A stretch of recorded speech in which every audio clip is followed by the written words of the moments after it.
going to do is introduce the individual that allowed us to be here and permission to be here and to connect us to an extraordinary organization of people that are doing great things for the Earth at NASA. So I would humbly like to introduce the director of the John F. Kennedy Space Facilities, and his name is Robert Cabana, and he's got quite a voyaging resume. Naval Academy graduate, that's correct? Yeah. Flew 50 aircraft, 7,000 hours. Flew 4 times in space. And the first 2 flights, he was the pilot, and the second 2 flights, he was the commander. Robert Cabana stepped into the International Space Station with another Russian astronaut the first time ever, the first human being. And so he was the commander of that flight, turned on the computers, started to get it to become operational. He would take all day to go through all the personal awards and achievements he's made. He is the director, he's the head of the John F. Kennedy Space Center, and he's also inducted into the Astronaut Hall of Fame. So humbly, please, I'll ask you to say a few words.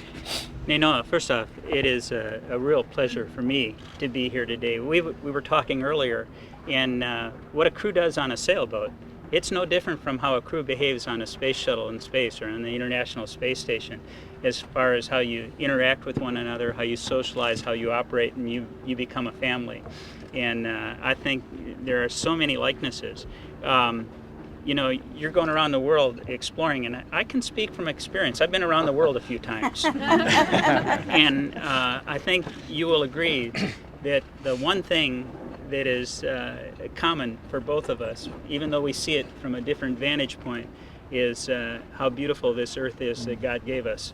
It is a very special place, and what we see, the people we get to interact with, they're what make it special. And I know we're going to recognize a couple of really special folks a little bit later on, and I can't say enough good things about Lacy Veach and Ellison Onizuka. I knew them both very well.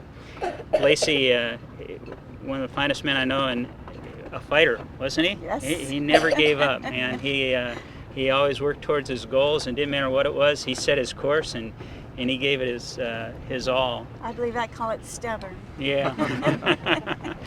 And Elle, probably one of the nicest people I've ever met. You know, when you're an astronaut candidate, you're the lowest thing in the astronaut office.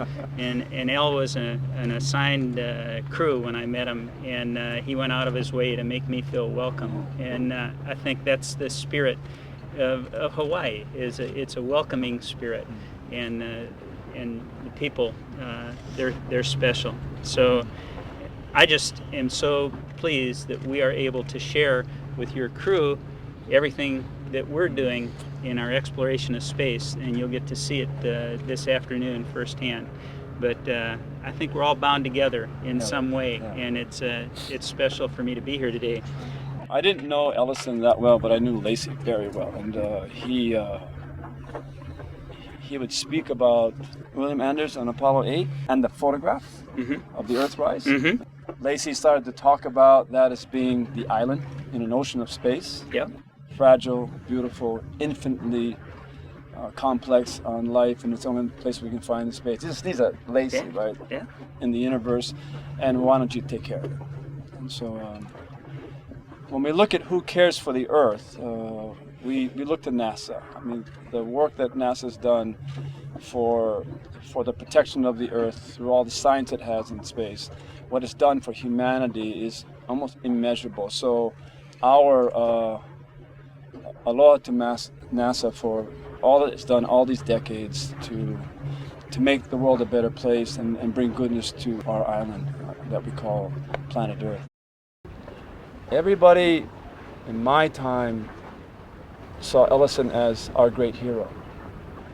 Our job on this canoe is to make sure that the children that were born after we lost them will know him, and that his story becomes commonplace in our home, so that children can be inspired about the importance to explore, the importance to discover, the importance to take risk, because it's worth it.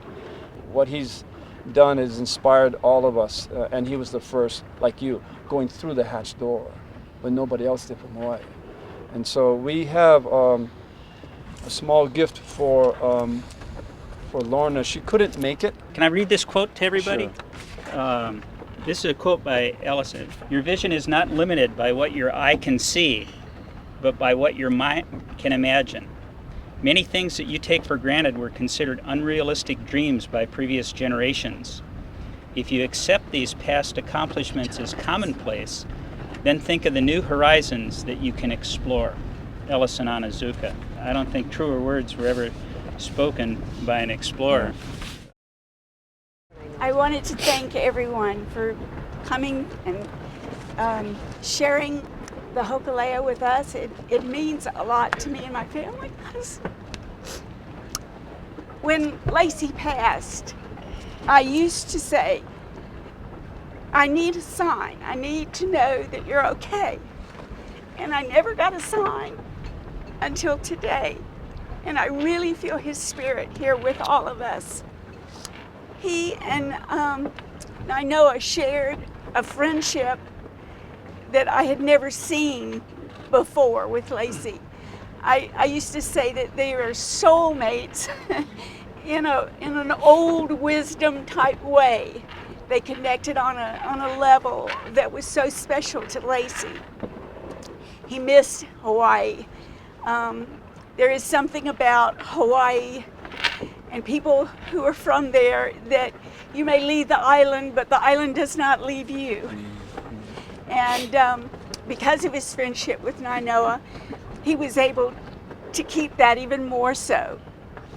My children, Miley, and my son, Scott, bring our aloha to you, and mahalo for being here for us.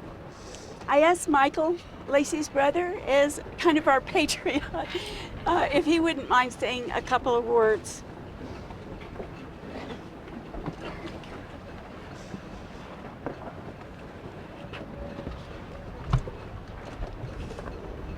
I've watched Nainoa when he makes a presentation, and you can always tell in his pauses that he's not at a loss for words, but he's pulling out the spirit that he carries with him everywhere he goes so that he can make the right words ring in our ears. And I'm just amazed at what's been accomplished here. I feel Nainoa often talks about being humble, and there's no comparison to how we all feel being part of this.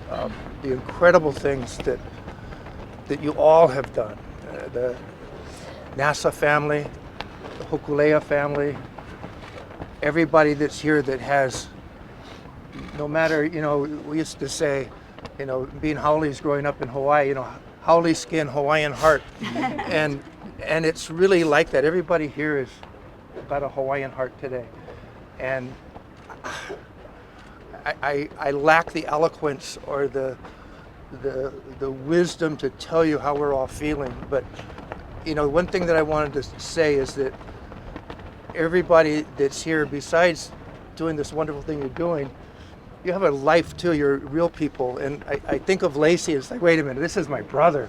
I know stuff about him that you guys would be surprised.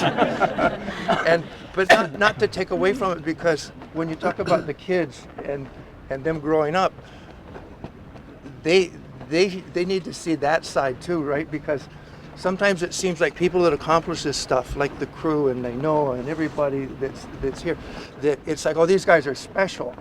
They're not like everybody else. They had something that I don't have.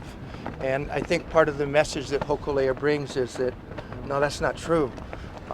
They are just like everybody else. And the most small-time kid and the most humble person can rise to great heights like this, like all of these people. It's just, you look around at everybody and go, oh, I wish I was like them.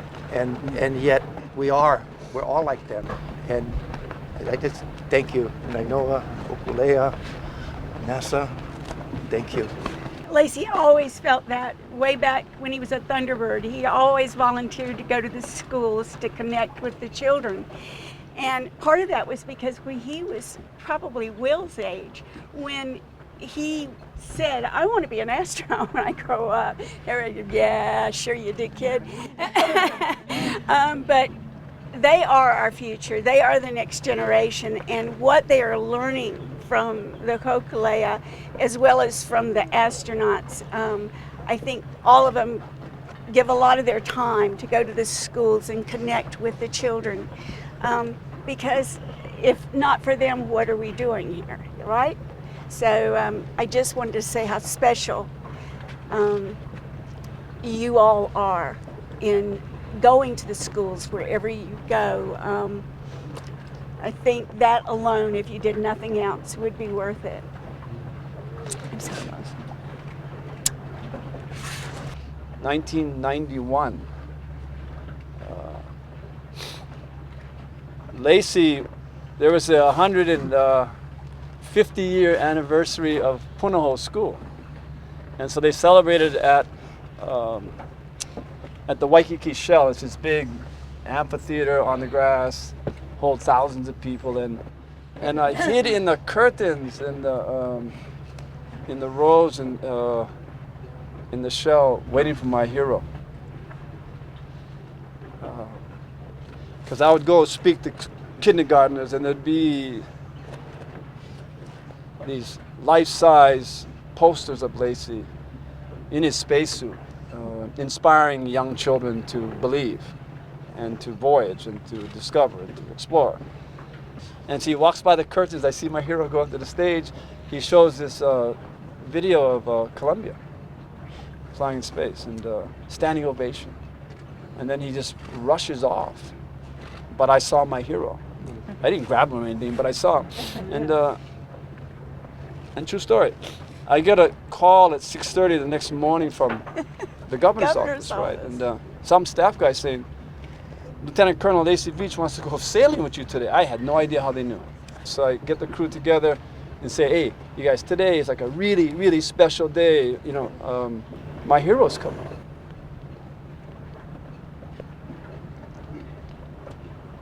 Yeah.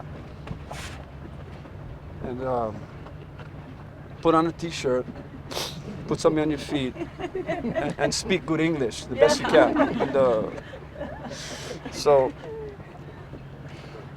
the astronaut coming on our humble voyaging canoe. So here he comes in your mom's beat up old car. It was rusty and everything else. And here comes Lacy out of the car. True story. No shirt, ripped shorts, barefoot. And he comes down, and everybody was so like at awe of the astronaut that it was kind of speechless. We didn't know what to say. And so common people meeting the uncommon astronaut. And he comes on the canoe, and nobody really kind of greets him. Nobody knew what to do, and he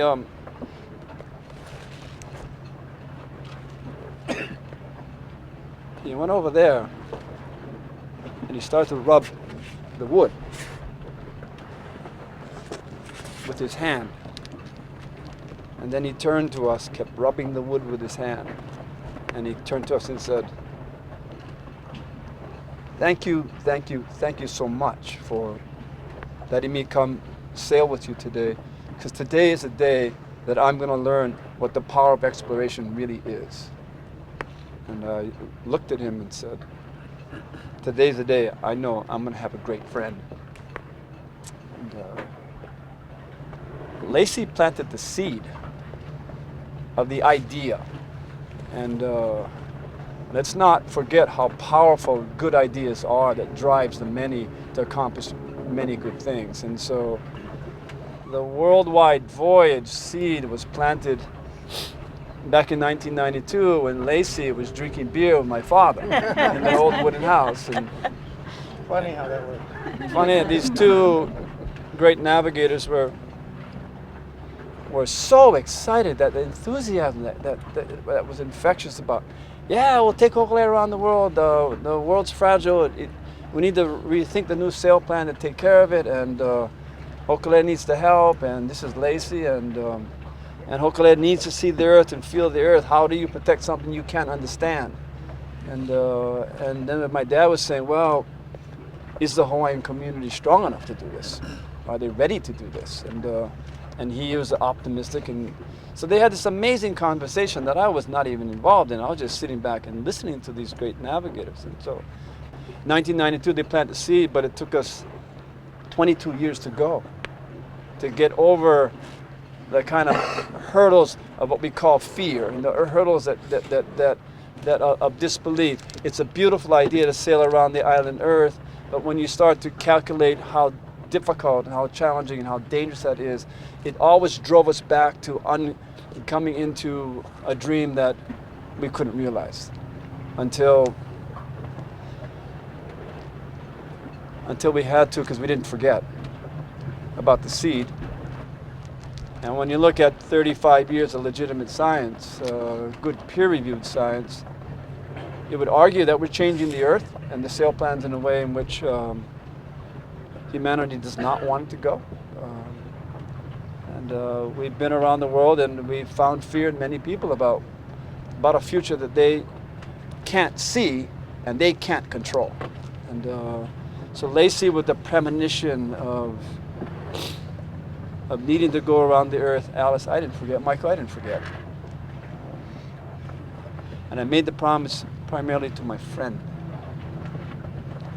So today's the day that we celebrate, and today's the day that we remember, and today's the day we don't forget. That Lacy's story is so important, not just for the children, but for humanity.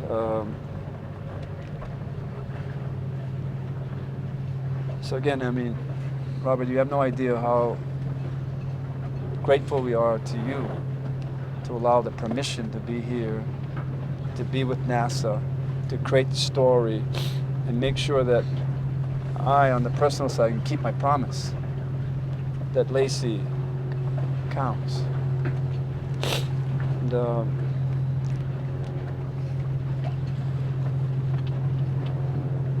you know, Alice, it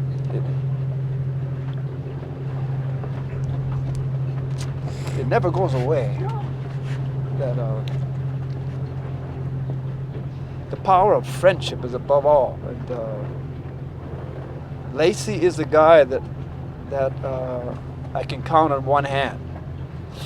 Friends that I know, if you were in a situation that he'd have to give your life to you, he would.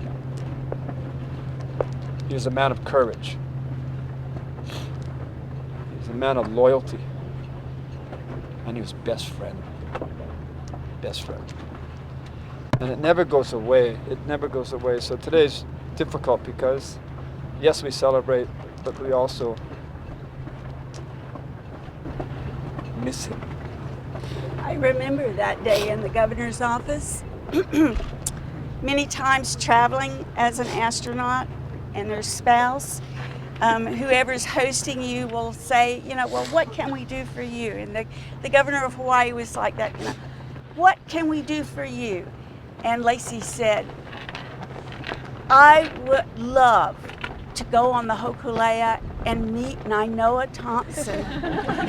And years later, we all laughed about this because Lacy was just in awe of Nainoa, and Nainoa was in awe of Lacy. And they were like two little boys going, oh, you know, oh, you go up in space, oh, you get to sail on the Hokulea. You know? We have that poem that Lacy wrote. Lacy wrote this poem as a senior at Punahou. I stand on the top of a hill in the rays of the sun's last glow, and I look over the darkening sea and across the dusky land, and I say to myself, this is my home. Home is a place to be born, and home is a place for growing up, and home is a place to leave. So I turn my back on the green hills of earth and turn my steps toward the stars.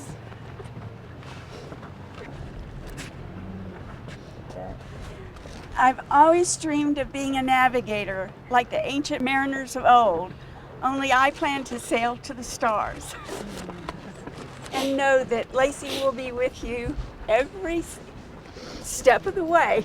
He's here with you. Yeah. I feel him.